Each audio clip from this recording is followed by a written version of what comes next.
Okay, hello students. सो हम लोग topic क्या डिस्कस कर रहे थे, कार्बोहाइड्रेट के बारे में। तो कार्बोहाइड्रेट के अंदर हम लोग नेक्स्ट टॉपिक स्टार्ट कर रहे हैं, कौन सा? तो मोनोसेकेराइड हमारा कंप्लीट हो चुका है। देन उसके बाद में ओलिगोसेकेराइड। बट ओलिगोसेकेराइड के अंदर आपको सिर्फ और सिर्फ डाइसेकेराइड के बारे में डिस्कस करना है। और class 12th again board exam के अंदर यहाँ पे आपको डायग्राम बनाने के लिए आ सकता है, ठीक है। तो डाइसेकेराइड के अंदर हम लोग यहाँ पे टोटल 3 एग्जाम्पल डिस्कस करेंगे। कौन कौन से? सबसे पहले आएगा यहाँ पे माल्टोज, फिर दूसरा हम लोग यहाँ पे पढ़ेंगे सुक्रोज, फिर थर्ड हम पढ़ेंगे यहाँ पे लैक्टोज। तो ये 3 शुगर के नाम याद रखने हैं आपको। माल्टोज आपको कहां से मिलेगा? माल्ट से मिलेगा। अब ये माल्ट क्या होते हैं? जो जर्मिनेटिंग सीड्स होते हैं उनका जो हम जूस बनाते हैं ना, जो काफी एक एनर्जेटिक ड्रिंक होता है, उसको बोलते हैं माल्ट। तो उसके अंदर माल्ट के अंदर सबसे ज्यादा आपको मिलेगा क्या? माल्टोज। और शुक्रोज, तो जो घर में हम चीनी खाते हैं ना, तो चीनी क्या होता है? शुक्रोज होता है। और चीनी और जो गुड़ होती है वो कहां से बनता है? शुगर केन से। सो दैट्स वाई क्या मैं शुक्रोज को और शुगर केन शुगर बोल सकती हूँ, शुगर केन शुगर। या फिर इसको हम लोग और बोल सकते हैं टेबल शुगर, टेबल शुगर। तो जो चीनी होती है वो चीनी ग्लूकोज नहीं होता है, वो क्या होता है? सुक्रोज होता है। बताऊंगी अभी। इसके अलावा आप लोग मिल्क पीते हो, तो मिल्क के अंदर बनता है कौन सा? Milk sugar. एंड ये मिल्क शुगर क्या होता है? लैक्टोज। एंड कुछ लोगों को बेटा लैक्टोज इंटॉलरेंस भी होता है, क्योंकि वो मिल्क डाइजेस्ट नहीं कर सकते। तो उसका रीजन क्या होता है? बिकॉज उसको लैक्टोज वो डाइजेस्ट नहीं कर सकते, क्योंकि लैक्टोज को डाइजेस्ट करने के लिए रिक्वायर्ड होता है लैक्टेज एंजाइम। तो अगर आप बहुत लंबे टाइम तक कोई भी डेयरी प्रोडक्ट अगर यूज नहीं करते हो, तो आपकी बॉडी के अंदर ऑटोमेटिकली लैक्टेज एंजाइम का प्रोडक्शन क्या होता है? स्टॉप हो जाता है। फिर सडनली एकदम से आप जब दूध पीना वापस स्टार्ट करोगे, तो फिर वो लैक्टोज जब डाइजेस्ट नहीं होगा, तो फिर लूज मोशन होना शुरू हो जाते हैं, जिसको हम बोलते हैं लैक्टोज इंटॉलरेंस। बट एक आप लोगों ने मिल्क एलर्जी सुना होगा। मिल्क एलर्जी और lactose intolerance both are very very different thing. Because milk के अंदर जो प्रोटीन होता है ना, उस प्रोटीन अगर हमारी बॉडी के अंदर इन्फ्लामेशन कॉज कर दे, तो उसको बोलते हैं milk allergy. And lactose intolerance के अंदर लैक्टोज शुगर को हम लोग डाइजेस्ट नहीं कर सकते, ठीक है। तो बेसिकली डाइसेकेराइड का मतलब क्या होता है कि ये बना होता है 2 मोनोसेकेराइड का। तो यहाँ पे मोनोसेकेराइड कौन कौन सी होगी? तो एक हम लोगों ने पढ़ा था ग्लूकोज, हमने हेक्सोज पढ़ा था ना, ग्लूकोज पढ़ा था। एक हम लोगों ने यहाँ पे फ्रक्टोज पढ़ा था, और एक हमने पढ़ा था क्या? गैलेक्टोज। तो हेक्सो शुगर के 3 एग्जाम्पल देखे थे हम लोगों ने, ग्लूकोज, फ्रक्टोज और गैलेक्टोज। तो ग्लूकोज और ग्लूकोज को बाइंड करने से क्या बनता है? माल्टोज। ग्लूकोज और फ्रक्टोज को बाइंड करने से क्या बनेगा? शुक्रोज। एंड इसी तरीके से ग्लूकोज और गैलेक्टोज को बाइंड करने से क्या बनता है? Lactose sugar. मैं इनका डायग्राम अभी बनाऊंगी। तो अगर मैं डाइसेकेराइड का जनरल फॉर्मूला अगर देखूं, तो ये कैसा होता है? चलो पहले इसका डायग्राम देख लेते हैं। मैं एक माल्टोज का डायग्राम बनाऊंगी, इनका डायग्राम मैं नहीं बनाऊंगी। और क्लास 12th के लिए माल्टोज का डायग्राम इंपॉर्टेंट है। तो देखो, ये किसका बना होता है? ग्लूकोज का। और ये भी किसका बना होता है? ग्लूकोज का। तो आप सिंपली क्या कीजिए, यहाँ पे 2 ग्लूकोज मॉलिक्यूल बना दीजिए, है ना। और ये क्या हो जाएगा? इसका लास्ट कार्बन। तो यहाँ पे मैंने क्या लिखा? H, और ये क्या लिखा है? OH। तो ये कौन सा फॉर्म है? अल्फा या बीटा? OH अगर नीचे है तो ये कौन सा होता है? अल्फा फॉर्म होता है। यहाँ पे H, OH, यहाँ पे भी H, OH, यहाँ पे H, और यहाँ से क्या हो जाएगा? OH, और यहाँ पे H, और ये क्या हो जाएगा? CH2OH। तो ये डायग्राम किसका है? ये डायग्राम है किसका? ग्लूकोज का। एंड ग्लूकोज कैसा होता है? डेक्स्ट्रोरोटेटरी। और मैंने कौन सा फॉर्म बनाया इसका? यहाँ पे मैंने आइसोमर बनाया इसका, अल्फा आइसोमर।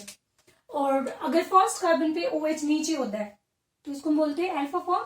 वो फर्स्ट कार्बन को हमने पढ़ा था कि ये एक एनोमेरिक कार्बन होता है। तो ये मैंने एक ग्लूकोज बना दिया। अब मैं दूसरा ग्लूकोज मॉलिक्यूल बनाने जा रही हूँ, ठीक है। तो ये कार्बन नंबर कौन सा हो गया? ये सबसे लास्ट वाला कार्बन रिंग से बाहर होगा, दैट इज सिक्स्थ कार्बन। तो यहाँ पे H, ये क्या है? OH, यहाँ पे क्या है? H, ये क्या है? OH, यहाँ पे H, यहाँ पे OH, यहाँ पे H, और ये क्या हो गया? OH, यहाँ पे H, और लास्ट कार्बन पे हो जाएगा क्या? CH2OH। सो बेसिकली इसके अंदर डायग्राम कैसे बनेगा?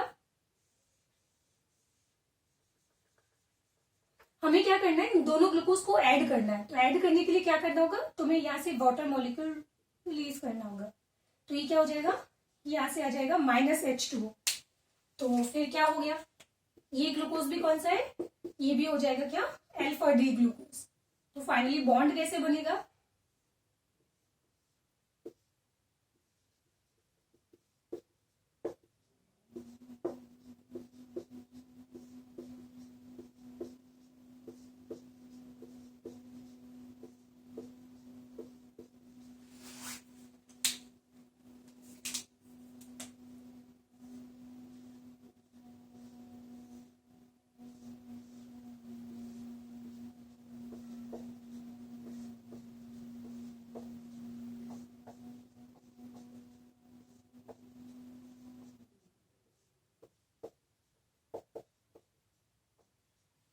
ठीक है। सो हम लोगों ने क्या किया था, यहाँ से H2O हटा दिया, तो फिर फाइनली क्या हुआ, यहाँ से सिर्फ बचा कौन, ऑक्सीजन।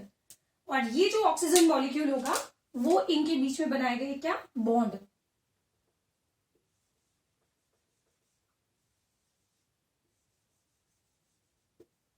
ठीक है, तो इसको बोला जाता है क्या, ग्लाइकोसिडिक बॉन्ड। तो शुगर में ध्यान रखना कौन सा बॉन्ड होता है, तो ये होता है ग्लाइकोसिडिक लिंकेज होता है। ठीक है, अब इसमें आप लोग क्या देख रहे हो कि इसका फर्स्ट कार्बन जो है ग्लूकोज का, इसके फोर्थ कार्बन पे अटैक कर रहा है, और यहाँ पे ग्लूकोज आपको कौन सी फॉर्म में दिखाई दे रहा है, अल्फा फॉर्म के अंदर। तो इस ग्लाइकोसिडिक लिंकेज को बोला जाता है अल्फा 1,4 ग्लाइकोसिडिक लिंकेज। तो अगर मैं माल्टोज की बात करूं, तो माल्टोज के अंदर यहाँ पे क्या मिलेगा, आपको मिलेगा अल्फा 1,4 ग्लाइकोसिडिक लिंकेज मिलेगा। अगर मैं सुक्रोज की बात करूं, तो सुक्रोज के अंदर आपको क्या मिलेगा, अल्फा 1,2 मिलेगा। ग्लूकोज का फर्स्ट कार्बन जो है वो फ्रक्टोज के सेकेंड कार्बन पे अटैक करेगा, तो यहाँ पे मिलेगा alpha 1,2 glycosidic linkage, glycosidic linkage. और यहाँ पे आपको मिलेगा क्या, बीटा। तो ध्यान रखना इसमें ग्लूकोज अल्फा ना बना के बना दीजिए कौन सा, बीटा। तो ये हो जाएगा बीटा 1,4, और गैलेक्टोज का कौन सा कार्बन, फोर्थ कार्बन, तो ये बन जाएगा कौन सा, ग्लाइकोसिडिक लिंकेज।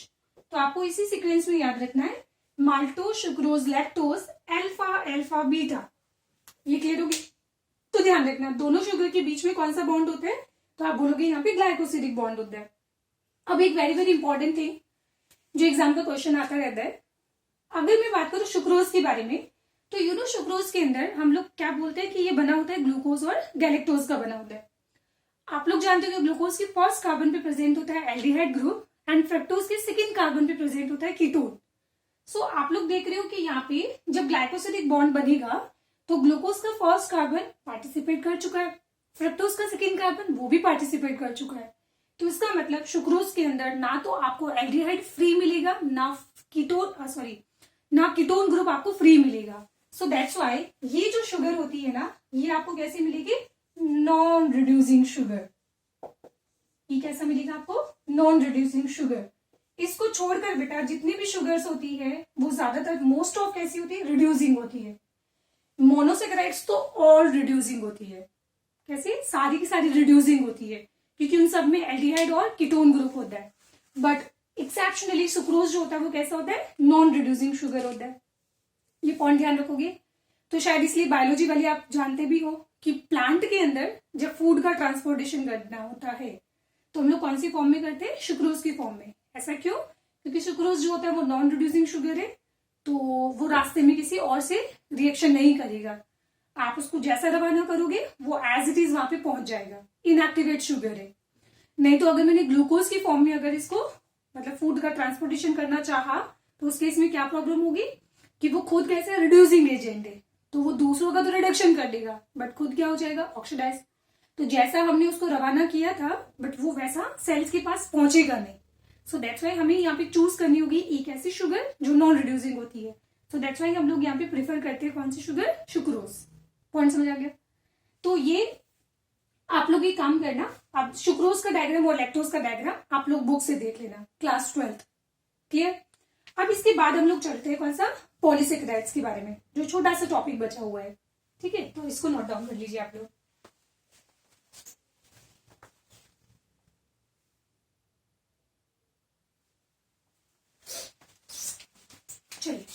तो नेक्स्ट हम लोग स्टार्ट करने वाले हैं यहाँ पे क्या, पॉलीसेकेराइड के बारे में, और इसके साथ हमारा सेकेंड बायोमोलिक्यूल कार्बोहाइड्रेट कंप्लीट हो जाएगा। तो ध्यान रखिएगा कि आपके पास पॉलीसेकेराइड जो है वो 2 टाइप के हो सकते हैं। एक होता है हेटेरोपॉलीसेकेराइड और एक होता है होमोपॉलीसेकेराइड। वैसे पॉलीसेकेराइड का क्या मीनिंग होता है, जिसके अंदर बहुत सारी शुगर होगी, मीन्स ये पॉलीमर है, ठीक है। तो ये एक बहुत ही लार्ज मॉलिक्यूल होगा, ठीक है, जो मुझे लिखने की जरूरत नहीं है, मैं ऑलरेडी आपको पढ़ा चुकी हूँ ना। तो इसमें अगर मान लो रिपीट होने वाली यूनिट अगर सिंगल है तो आप क्या बोलोगे उसको, होमो पॉलीसेकेराइड। और रिपीट होने वाली यूनिट अगर 2 डिफरेंट है तो आप इसको क्या बोलोगे, हेटेरो पॉलीसेकेराइड। जैसे एग्जाम्पल की बात करते हैं तो यहाँ पे आ जाएगा कौन, सेल्यूलोज, यहाँ पे आ जाएगा स्टार्च, यहाँ पे आ जाएगा ग्लाइकोजन, यहाँ पे आ जाएगा काइटिन, और यहाँ पे आ जाएगा कौन, इनुलिन। और हेटेरोपॉलीसेकेराइड जो है ये ओनली क्लास बायो वाले जो स्टूडेंट है वही नोट डाउन करना। तो इसमें आता है आपका हाई लूरोनिक एसिड, ठीक है, और इसमें आ जाएगा आपका अगार अगार, हाँ अगार अगार सुना है ना, तो क्या होता है, कार्बोहाइड्रेट होता है। और एक आ जाएगा इसके अंदर पैप्टिडो ग्लाइकिन, जो बैक्टीरिया के सेल वॉल बनता है ना, तो वो क्या होता है, अगर सेल्यूलोज होमोपॉलीसेकेराइड है तो हेमी सेल्यूलोज कैसा होगा, हेमी सेल्यूलोज हेटेरोपॉलीसेकेराइड होगा। एंड इसके अंदर आ जाएगा कौन सा, पैक्टिन। तो ध्यान रखिएगा कि जो आईआईटी वाले स्टूडेंट है वो सिर्फ होमोपॉलीसेकेराइड पढ़ेंगे, आपके सिलेबस में ये नहीं है, आपको बिल्कुल भी नहीं देखना है इसको, ठीक है। तो जब आपका ये टॉपिक कंप्लीट हो जाए तो आप वीडियो आराम से बंद कर देना। सबसे पहले हम लोग यहाँ पे शुरू करते हैं कौन सा, सेल्यूलोज के बारे में। अब मैं आपको देखो यहाँ पे बॉन्ड याद करना बहुत दिक्कत है, बॉन्ड्स को याद रखना, ठीक है। तो उन बॉन्ड्स को मतलब अल्फा फॉर्म होगा या बीटा फॉर्म होगा, तो वो मैं आपको एक ट्रिक बता देती हूँ। ये मैंने क्या लिखा है, ये मैंने लिखा है अल्फा। यू नो जब अल्फा बॉन्ड होता है ना तो ये स्ट्रक्चर कुछ ऐसा हो जाता है, मतलब क्या हो गया, ये हेलिकल होता जा रहा है। तो हेलिकल होने से क्या फायदा होगा कि फूड का या कोई भी चीज का स्टोरेज ज्यादा होगा, क्योंकि स्टोरेज ज्यादा करने के लिए आपको कम स्पेस में ज्यादा से ज्यादा फूड स्टोर्ड होना चाहिए। सो दैट्स व्हाई वो स्ट्रक्चर कैसा होना चाहिए, हेलिकल होना चाहिए। अगर दूसरा मैं बोलूं कि यहाँ पे बीटा फॉर्म है, तो बीटा हमेशा जो चेन बनती है ना वो कैसी बनेगी, लीनियर चेन। तो लीनियर चेन की रिक्वायरमेंट कब होती है, जब हमें सेल वॉल बनानी हो। बाकी इनके अंदर आपको मिलेगा अल्फा चेन। मैं एक्सप्लेन करती हूँ कैसे, देखो जैसे हम बात करते हैं सेल्यूलोज, तो सेल्यूलोज कहाँ प्रेजेंट होता है, ये प्रेजेंट होता है cell wall of plant cells. तो प्लांट की सेल वॉल जो होती है वो किसकी बनी होती है, सेल्यूलोज की। तो स्ट्रक्चर कैसा होना चाहिए, ये कोई स्ट्रक्चर है, स्टोरेज नहीं है। तो यहाँ पे बॉन्ड कौन सा होना चाहिए, बीटा, यस। तो ये क्या होता है, this is polymer of glucose, मतलब glucose glucose glucose glucose glucose glucose glucose glucose, इस तरीके से पॉलीमर बन जाएगा पूरा एक, है ना। और यहाँ पे क्या बन रहा है, ये एक लीनियर चेन बन रही है। और ये लीनियर चेन क्यों बनती है, लीनियर चेन बनने का रीजन ये होता है कि ग्लूकोज और ग्लूकोज के जो बीच में बॉन्ड मिलेगा वो उसके अंदर आता है कौन सा, बीटा। और इस ग्लूकोज का फर्स्ट कार्बन और इसका 4th कार्बन, तो ये क्या हो जाएगा, ये इसके अंदर बॉन्ड मिलेगा आपको beta 1,4 glycosidic linkage, glycosidic linkage मिलेगा, ठीक है। और यही दिक्कत होती है बेटा कि बॉन्ड्स को कैसे याद रखें। तो ये मैंने आपको ट्रिक बता दिया, बाकी इसके अंदर कुछ है नहीं। और अगर मैं तुम्हें पूछूं कि इस अर्थ के ऊपर सबसे ज्यादा मिलने वाला मॉलिक्यूल कौन सा है, तो आप लोग बोलोगे वाटर। बट वाटर कैसा होता है, इनऑर्गेनिक होता है। बट अगर मैं पूछूं कि सबसे मोस्ट अबंडेंट ऑर्गेनिक मॉलिक्यूल कौन है, तो ऑब्वियसली पूरे अर्थ के ऊपर ज्यादा क्या होते हैं, प्लांट्स होते हैं। और प्लांट के अंदर भी आपको सबसे ज्यादा मिलेगा क्या, सेल्यूलोज। तो इसको हम बोलेंगे क्या, most abundant organic molecule on earth, organic molecule on earth, ये समझ आ गया। तो ये कहानी थी किसके बारे में, सेल्यूलोज के बारे में। और कभी आप लोगों ने सेल्यूलोज को देखा है क्या, नहीं देखा। सबसे मैक्सिमम सेल्यूलोज वो भी 90% वो आपको मिलेगा कहां पे, कॉटन के अंदर। तो आप लोगों ने रुई देखी है ना, हाँ, तो वो बेसिकली क्या है, सेल्यूलोज है। तो देख लिया आप लोगों ने, ठीक है। अब नेक्स्ट इसके बाद आ जाते हैं हम कहां पे, काइटिन पे, क्योंकि ये भी सेल वॉल बनाता है, बट किसकी, ये बनाते हैं फंगस की सेल वॉल। तो काइटिन क्या होता है, ये फॉर्म करता है सेल वॉल ऑफ फंजाई। और इसके अलावा आप लोगों ने घर में कॉकरोच तो देखा ही होगा, मतलब इंसेक्ट तो आप लोगों ने देखा ही होगा। तो आपको नहीं लगता है कि इंसेक्ट के ऊपर एक मतलब अलग सी कवरिंग होती है कुछ बाहर, सबसे बाहर, तो वो किसका बना होता है, काइटिन का। तो सबसे बाहर ये बना रहा है क्या, एक्सोस्केलेटन, और वो भी एक्सोस्केलेटन किसका, इंसेक्ट का। तो ये क्या हो जाएगा, काइटिन। तो काइटिन जो होता है ना, ये हमारे पास सबसे मोस्ट अबंडेंट ऑर्गेनिक मॉलिक्यूल है, और ये वाला हो जाएगा हमारे पास सेकंड मोस्ट अबंडेंट मॉलिक्यूल। क्योंकि बेटा अर्थ के ऊपर जब हम लोग पढ़ते हैं ना, तो एनिमल्स की जब बात करते हैं, तो 10 आउट ऑफ एनिमल क्या होते हैं, 7। जब आप 100 एनिमल को काउंट करोगे तो उसमें 70 आपको इंसेक्ट मिलेंगे। तो मतलब इंसेक्ट बहुत ज्यादा होते हैं, तो ऑब्वियसली उसमें क्या होगा, काइटिन भी सबसे ज्यादा होगा। तो second most abundant organic matter की बात करें, ऑर्गेनिक मॉलिक्यूल की बात करें, तो ये क्या हो जाएगा, ऑन अर्थ। तो ये हो जाएगा कौन, काइटिन, ठीक है। अब ये बना किसका होता है, ऑफ कोर्स सेल वॉल बनानी है, तो सेल वॉल हमेशा कैसी होनी चाहिए, लीनियर होनी चाहिए। तो लीनियर होने के लिए क्या होना चाहिए, इसमें भी बॉन्ड कौन सा होता है, बीटा।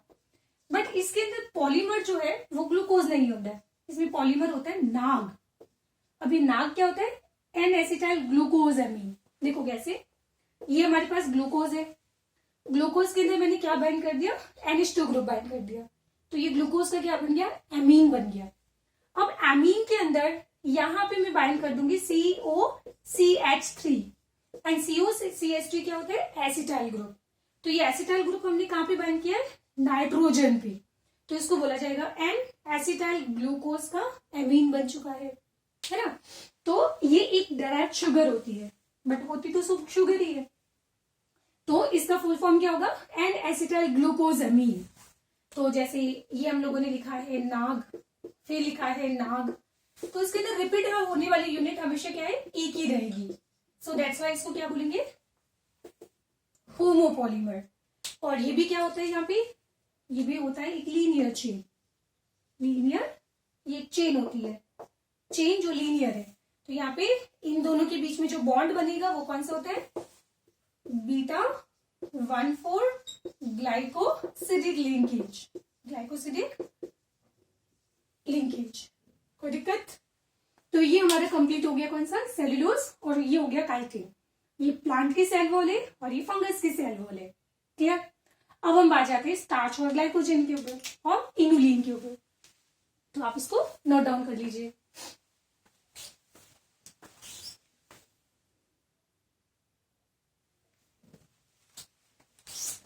चलो, तो नेक्स्ट हम लोग यहाँ पे डिस्कस करेंगे, थर्ड आएगा यहाँ पे होमोपॉलीसेकेराइड के अंदर एग्जांपल स्टार्च।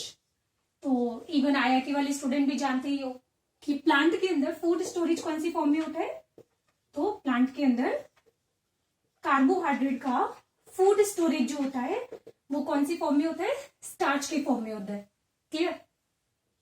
प्लांट, अब स्टार्च जो होता है ना, इसके अंदर 2 सब यूनिट होती है, एक होता है एमाइलोज और एक होता है अमाइलोपैक्टिन।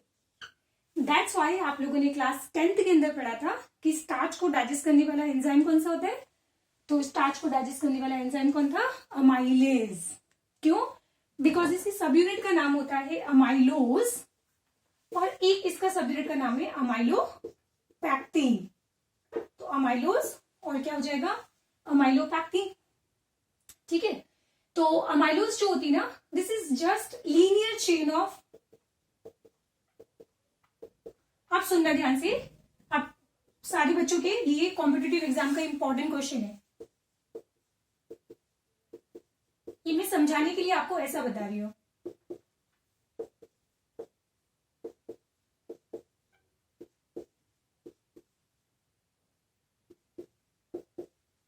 तो ये मैंने क्या किया है, ये मैंने बनाया अमाइलोज और ये बनाया मैंने अमाइलोपैक्टीन।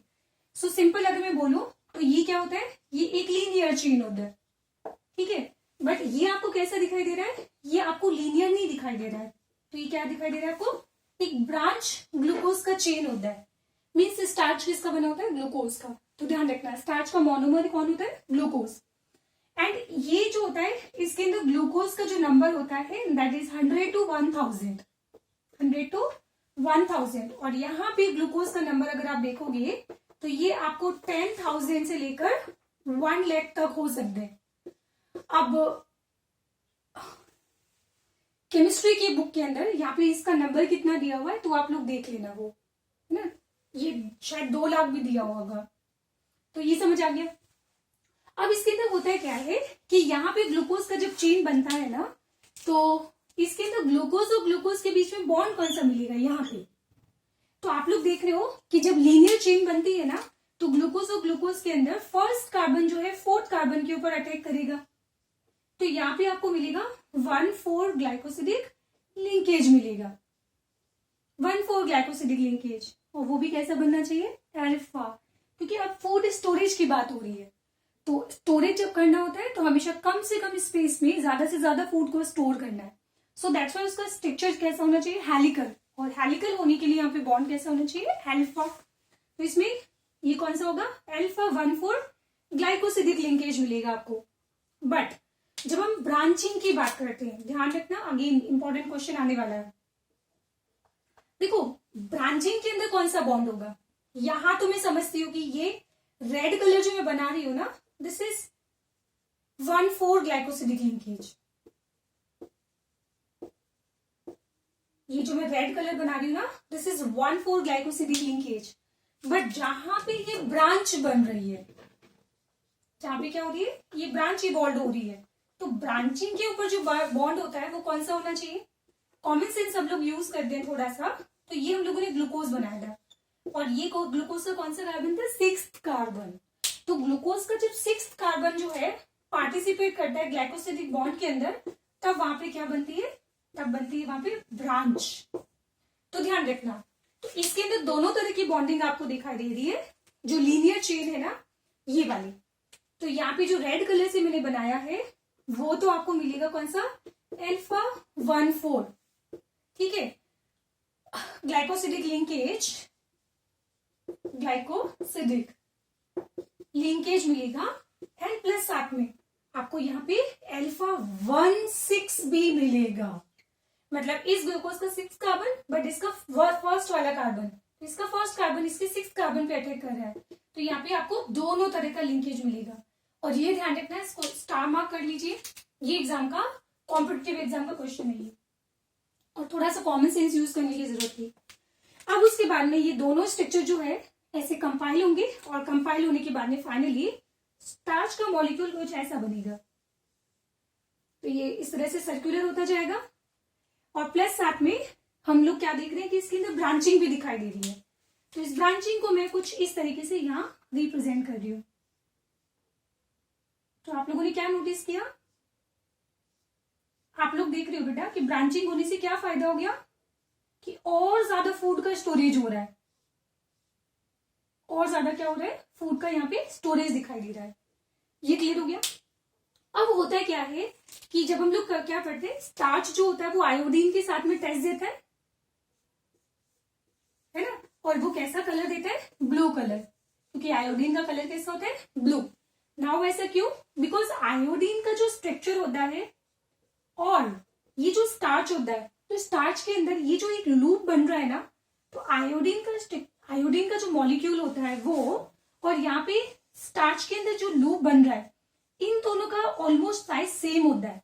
सो दैट्स व्हाई स्टार्च जो मॉलिक्यूल होता है वो आयोडीन को आराम से होल्ड कर सकता है, एंड होल्ड करने की वजह से स्टार्च जो होता है वो आयोडीन के साथ में कैसा कलर देगा, ब्लू कलर।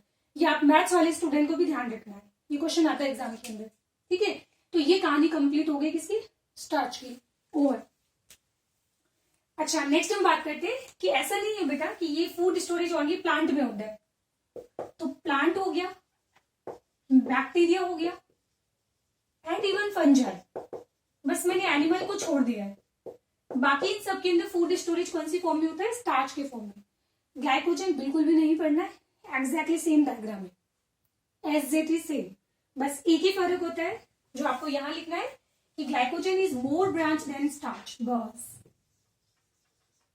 तो ग्लाइकोजन जो है इसके अंदर भी आपको दोनों बॉन्डिंग मिलेगी, क्योंकि मोर ब्रांच है ना। तो इसको याद करने का सिंपल सा तरीका है, this is highly branched structure than starch. तो ये स्टार्च से आपको ज्यादा क्या मिलेगा? ब्रांच। तो इसका स्ट्रक्चर ज्यादा रिजेंबल करता है किसे? अमाइलोपैक्टिन से ज्यादा रिजेंबल करता है। ये क्लियर हो गया। और इन एनिमल्स, तो एनिमल्स के अंदर फूड स्टोरेज कौन सी फॉर्म में होता है? ग्लाइकोजन के फॉर्म में। तो हमारी बॉडी के अंदर ग्लाइकोजन स्टोर तो हो रहा है, बट सबसे ज्यादा कहां पे स्टोर होता है? तो आप लोग पढ़ोगे कहां पे? मसल्स और लीवर के अंदर। बट मसल्स और लीवर में भी पूछा जाए तो सबसे ज्यादा नंबर मसल्स में होगा, देन उसके बाद में क्या होगा? लीवर, सॉरी फर्स्ट लीवर होगा देन मसल्स होगा। जो मैथ्स वाले स्टूडेंट को भी ध्यान रखना है, क्योंकि ये क्वेश्चन कॉम्पिटिटिव एग्जाम का क्वेश्चन है कि हमारी बॉडी के अंदर जो कार्बोहाइड्रेट होता है वो कौन सी फॉर्म में स्टोर होता है? ग्लाइकोजन की फॉर्म में, ठीक है। और हमारी बॉडी के अंदर ग्लाइकोजन सबसे ज्यादा कहां मिलेगा? तो आप बोलोगे लीवर और मसल्स के अंदर। दैट्स व्हाई लीवर को हम लोग और क्या बोलते हैं? स्वीट ब्रेड, स्वीट ब्रेड, ठीक है। क्या मैं ऐसा बोल सकती हूँ कि ग्लाइकोजन जो होता है वो स्टार्च के कंपेरेटिवली ज्यादा ब्रांच होता है, तो वो और कम स्पेस में और ज्यादा फूड स्टोरेज कर सकते हैं, ठीक है। बाकी ये पॉइंट आप लिख लेना कि इसके अंदर भी आपको ये दोनों स्ट्रक्चर मिलेगा, और ये भी कैसा होता है? ब्रांच स्ट्रक्चर होता है। तो ये हमारा कंप्लीट हो गया क्या? काइटिन। और लास्ट आता है इसके अंदर इनोलिन। इनोलिन जो होता है वो क्या होता है? पॉलीमर ऑफ फ्रक्टोज होता है। ये पॉलीमर क्या होता है? Of fructose. अगर ईगर केमिस्ट्री की बुक में देख लेना, अगर इनोलिन दिया हुआ है तो आप लोग इसको पढ़ना, मैथ्स वाले स्टूडेंट। बाकी अदरवाइज उनका वीडियो यहीं पे ओवर हो गया है, कार्बोहाइड्रेट कंप्लीट हो गया, ठीक है। चलो, तो लास्ट हम लोग यहाँ पे डिस्कस करेंगे, फिफ्थ आ जाएगा कौन सा? इनोलिन। इनोलिन, ध्यान रखना इंसुलिन नहीं बोला मैंने, क्या बोला है? इनोलिन। तो आईआईटी वाले स्टूडेंट भी ध्यान रखना, एग्जाम के अंदर अगर स्पेलिंग मिस्टेक हो सकता है यहाँ पे। तो इंसुलिन हमने प्रोटीन पढ़ा था, और ये इनोलिन क्या होता है? This is carbohydrate. तो ये क्या होता है? This is polymer of fructose. ये पॉलीमर किसका है? ये फ्रक्टोज का पॉलीमर है, ये पॉइंट ध्यान रखना। और ये सबसे छोटा, स्मॉलेस्ट क्या होता है? पॉलीसेकेराइड, सबसे छोटा पॉलीसेकेराइड। एंड खाने में एक्सेप्शनली ये आपको स्वीट मिलेगा, तो स्वीट इन टेस्ट। अब नाउ सबसे छोटा पॉलीमर है, खाने में आपको टेस्टी लग रहा है, स्वीट मिलेगा। अब इनोलिन का यूज क्या होता है? मान लो किसी पर्सन की किडनी खराब हो जाती है, हम क्या बोलेंगे कि तुम्हारी किडनी कितनी % खराब हुई? तो चेक करेंगे ना। तो जब हम किडनी के बारे में पढ़ते तो उसमें बोमन कैप्सूल के बारे में पढ़ते, सुना है ना कि यहाँ पे हमारा ब्लड क्या होता है? फिल्टर होता है, ठीक है। तो ये फिल्टर कितनी स्पीड से हो रहा है? कितनी स्पीड से फिल्टर हो रहा है? तो इसको बोला जाता है ग्लोमेरुलर फिल्ट्रेट रेट। ग्लोमेरुलर, क्योंकि नेफ्रॉन का ये जो कप शेप स्ट्रक्चर होता है ना, इसको बोलते हैं, यहाँ पे कैपिलरी नेटवर्क मिलता है जिसको बोलते हैं ग्लोमेरुलर। कितना फिल्ट्रेशन स्पीड में हो रहा है? जितना ज्यादा रेट होगा तो ऑब्वियसली किडनी आपकी ज्यादा अच्छी है। अगर ये फिल्ट्रेशन बहुत स्लो हो रहा है तो मतलब किडनी क्या हो रही है? खराब हो रही है। सो बेसिकली हम लोग क्या करते हैं, इस पर्सन को डाइट के अंदर पानी में डिजोल्व करके पिला देते हैं इनोलिन। अब जो इनोलिन होता है ना, वो हमारी बॉडी के अंदर डाइजेस्ट नहीं होता है ना। और ये सबसे छोटा स्मॉलेस्ट पॉलीसेकेराइड होता है, एंड प्लस ये साथ में वाटर सोल्यूबल होता है। तो वाटर सोल्यूबल होने से क्या फायदा होगा कि ये किडनी को क्रॉस करके यूरिन में आ जाएगा, और किडनी इसको वापस रीअब्सॉर्ब नहीं करती है। तो यूरिन हमने कलेक्ट किया है और उसमें देखा कि बिल्कुल भी इनोलिन नहीं था, इसका मतलब हमारी किडनी फंक्शनल ही नहीं है, क्योंकि इनोलिन फिल्टर ही नहीं हुआ। और अगर हमने जितना उसको इनोलिन पिलाया था उसका 50% जो पार्ट है वो इनोलिन हमें यूरिन के फॉर्म में मिल गया, यूरिन के साथ में मिल गया। तो उसका मतलब किडनी कितनी 50% एफिशिएंट है। तो किडनी की फंक्शनिंग, कि वो कितनी फंक्शनल है, उसको चेक करने के लिए हम लोग पर्सन को क्या पिलाते हैं? इनोलिन पिलाते हैं। ये क्लियर हो गया। अब उसके बाद में एक चीज तो मैं बढ़ाना भूल गई थी, ठीक है। अब ये जो स्टार्च होता है ना, इस स्टार्च के अंदर दो इसके पार्ट होते हैं, एक होता है इसका लेफ्ट एंड और एक होता है राइट एंड। भाई चेन है ना, तो चेन जहां से कहीं पे शुरू होगी और कहीं पे तो खत्म होगी ना। तो मान लीजिए कि ये वाला इसका कौन सा है, राइट एंड दिखाई दे रहा है, और ये कौन सा दिखाई दे रहा है, इसका लेफ्ट एंड। तो ध्यान रखना कि जो इसका राइट एंड होता है ना, इसके ग्लूकोज पे कैसे समझो, हम लोग क्या बोलते हैं कि ग्लाइकोसिडिक जो बॉन्ड बनता है ना, तो यहाँ पे ये ग्लूकोज का फर्स्ट कार्बन इसके फोर्थ पे अटैक करता है, और इसका फर्स्ट इसके फोर्थ पे अटैक करेगा, इसका फर्स्ट इसके फोर्थ पे अटैक करेगा। तो एक तो ऐसा होगा ना कि जिसका फर्स्ट कार्बन यहाँ पे यूज हो जाएगा, बट फोर्थ मतलब फोर्थ वाला जो है बॉन्ड नहीं बना रहा है। सेम चीज यहाँ पे भी, इसका फोर्थ वाला इस पे बॉन्ड बना चुका है बट फर्स्ट फ्री है। तो कुल मिला के मैं आपको ये बोलूं तो इसका यहाँ पे जो राइट एंड के अंदर जो ग्लूकोज होता है उसका फर्स्ट वाला कार्बन फ्री होता है, एंड यू नो फर्स्ट वाला कार्बन अगर फ्री होगा तो वहां पे एल्डिहाइड होगा, एंड एल्डिहाइड होने की वजह से उसकी पावर कैसी होगी, रिड्यूसिंग पावर होगी। सो दैट्स व्हाई इसको बोलते हैं रिड्यूसिंग एंड। एंड जो लेफ्ट वाला होगा इसका फर्स्ट यूज हो चुका है बॉन्ड बनाने में, सो दैट्स व्हाई इसको बोलेंगे नॉन रिड्यूसिंग एंड। ये इंपॉर्टेंट है, याद रखना है, नॉन रिड्यूसिंग एंड हो गया। तो इसको मैंने इस तरीके से याद किया था कि आर से राइट और आर से रिड्यूसिंग, ठीक है। तो अब आप एक काम करो, क्लास 11th जो है ना, ये भी आपको डिटेल में मैं नहीं पढ़ाऊंगी, कोई काम की नहीं है, ठीक है। बस ध्यान रखना कि ये सारे क्या होते हैं, हेटेरोपॉलीसेकेराइड होते हैं। और एक हम लोग और चीज पढ़ते हैं, हिपेरिन, जो मैंने अभी जस्ट ये बॉडी फ्लूइड एंड सर्कुलेशन पढ़ाऊंगी तो उसमें बताऊंगी हिपेरिन। तो हिपेरिन क्या होता है, कार्बोहाइड्रेट होता है। अगर मैं इसको ब्लड में डाल दूं तो ब्लड क्लॉट नहीं होता है, एंड हमारी ऑब्वियसली ब्लड जो वेसल्स होती है ना हमारी बॉडी के अंदर, ब्लड क्लॉट नहीं होता है। क्यों नहीं होता है, क्योंकि वहां पे उसमें ब्लड में क्या प्रेजेंट होता है, हिपेरिन। एंड हिपेरिन क्या होता है, एंटी कोएगुलेटिंग एजेंट होता है। क्लियर हो गया, पक्का। तो एंड हम लोगों ने शायद डायलिसिस जब पढ़ा था तब भी याद है, पर्सन का जब ब्लड बाहर निकाला था डायलिसिस के लिए, तो जब बाहर निकालेंगे तो क्लोट हो सकता है, तो इसलिए उसमें हमने एक और ऐड किया था हिपेरिन। तो क्या होता है, एंटी कोएगुलेटिंग एजेंट होता है। तो इतना आपका ये पार्ट कंप्लीट हो गया, कौन सा, पॉलीसेकेराइड का। अब नेक्स्ट क्लास से हम लोग शुरू करेंगे यहाँ पे न्यूक्लियोटाइड्स के बारे में, ठीक है। तो फटाफट नोट डाउन कर लीजिए, इनको नहीं पढ़ना है कि इनकी मोनोमर यूनिट क्या होती है। जैसे क्लास 11 तो पढ़ चुका है कि पेप्टिडोग्लाइकेन के अंदर ग्लाइकेन है ना, तो इसमें मोनोमर यूनिट क्या होता है, नाम और नाग, नाम नाग नाग नाग नाम, क्या आ रहा है।